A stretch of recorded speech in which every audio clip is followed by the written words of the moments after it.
कोई पेपर में दे के या मीडिया में बोल के ये अफवाह हराए ऐसे कहीं मत बोला। यहाँ तक आवे हम बताबो सरकार ला कि ये झूठ हराए कि सही हराए। मोर पीछू में तुम्हारा तंबू दिखत होही। ये तंबू जो है राजधानी रायपुर के तूता धरना स्थल में लगे हुए हैं। 2000 रुपये में घर लगे कैसे चलाता तुम्हारा? कहाँ घर चली 2000 में कुछ नहीं हो सर। वो तो एक ठन पेन ला लूँ और एक ठन कापी लूँ तेकर पुरता नहीं हो। लड़का पढ़ाई पर परेशानी होते। हमार ब्लॉक के रसोईया गे है, हम ला कतका दुख है ये बात के कि सरकार भरपाई कर दी का और रसोईया चले गए थे कर जे में वो झूठ हराए बोला थे। कोई मर गए ओकर मौत झूठ कहा जाही का?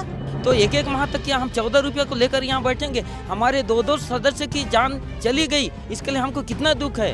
1 महीना पूरा हो चुके हैं और ये दौरान में एक मन के 2 जन सहयोगी के मौत हो चुकी है। झूठ बोले का आदत है इसे समझते। झूठ तो वो बोलते जे ना गद्दी में बैठे थे ना। हम ईमानदार हन गरीब तभे यहाँ तक टिके हैं। तो शेड में जब सूते वाला जगह नहीं बाची तो ओकर बाद जो है अलग से टेंट के नीचे भी टेंट लगा देंगे शेड के आगे में। वहाँ एडमिट करे के बाद में वो वही दौरान एक रात रुकी, दिन रुकी और रात रुकी और 3 बजे रात को वो खत्म हो गई। यदि वो रसोईया अपन हक के अधिकार के लड़ाई लड़े ला यहाँ नहीं आती तो वो रसोईया की मौत नहीं होती। एक जिम्मेदार शासन प्रशासन की है। हमारे टैक्स के पैसा से एक मन के टैक्स के पैसा जो बने वो बंगला में सूते, लेकिन छत्तीसगढ़ के जो रसोईया है ये मन तंबू में सूते में मजबूर है।